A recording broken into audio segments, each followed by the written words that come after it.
Hello everybody! So it's been a while since I've made a guide or a tips video for Dead by Daylight, and I figured since it's 2020, what better time to do an updated tips video and sort of show what I think are some of the best things you can do as killer now that I've got a lot of experience under my belt. And these are some things that I've come to learn over time, and it's going to be mainly geared to newer players who might not have figured this stuff out yet. More experienced players probably know a good portion of this stuff. Maybe not. I would assume so. But even if experienced players have heard of these, techniques and play styles, you could agree or disagree. Even maybe I'm not doing things right, and you can let me know in the comments. But this is how I feel is the best way to stay consistent with killer. It's how I stay consistently in red ranks, usually rank 1 if I'm playing a lot. If I don't play a lot, I'm still usually rank 3 or so if I'm not playing so much. But if I'm playing consistently, I'm pretty much always at rank 1. So we're just going to jump right in. I have some specific examples here throughout a couple games.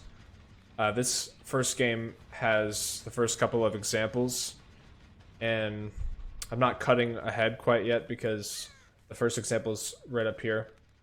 And the two big examples I have sort of come back to back here. So the first example, or first tip that I have, is know when to break a pallet. So this lure you see drops a pallet at a jungle gym, I immediately break it because you cannot mind game it. Zero mind game at all. This pallet right here that she drops, also zero mind game. She can go around that thing forever. She can see you, and there's just no getting out of it. So second tip, I'm jumping right into it. Never waste too much time on one survivor. This Nia here was just about to finish this gen.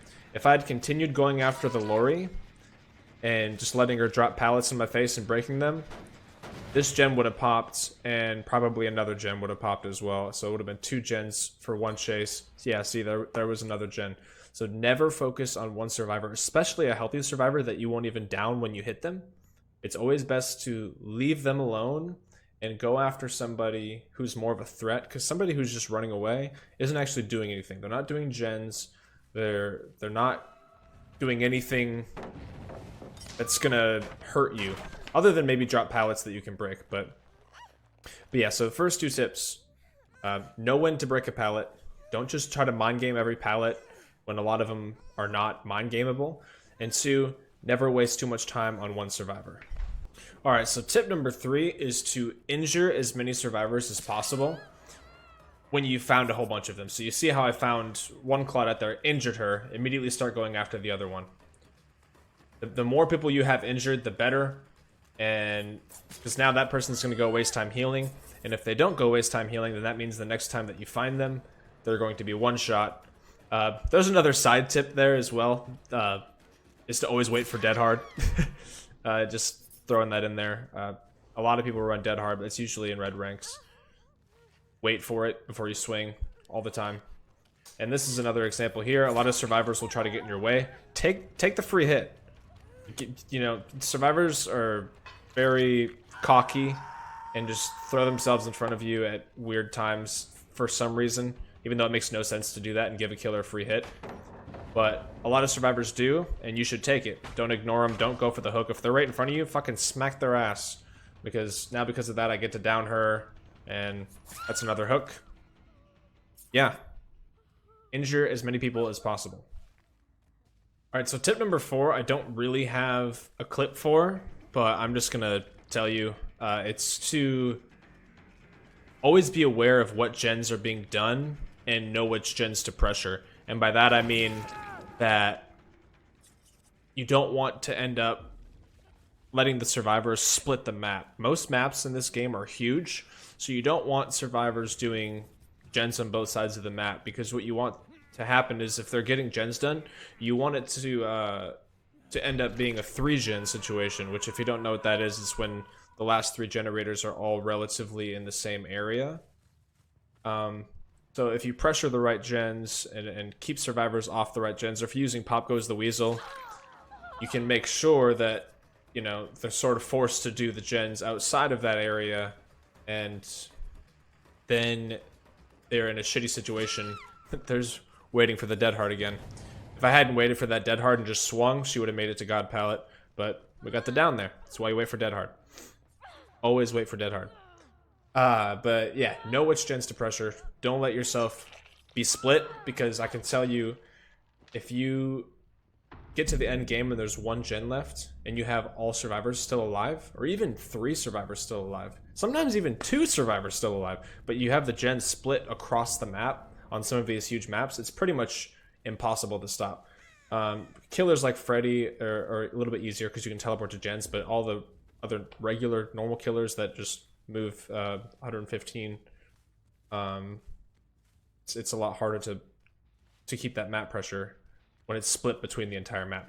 I'm sort of rambling now. I'm gonna get to tip number 5 here. All right, so my 5th and final tip, and this might be the most important tip, at least for me, is don't follow survivor rules, okay? Survivors have all of these made up rules. Don't tunnel, don't camp, don't slug. They make all this shit up because they want you to play the way they want you to play so that they have fun and win. But basically, this game here, literally, in the first 14 seconds, my room went down, and that Nancy I hooked was the first hook I got. 2 gens are done. So what do? I slugged the Kate. I just let her sit here on the ground because they're going to destroy my ruin. They're going to, you know, do gens really fast. If I don't take advantage of this situation, I'm going to lose. This map is large. Walked into my own trap.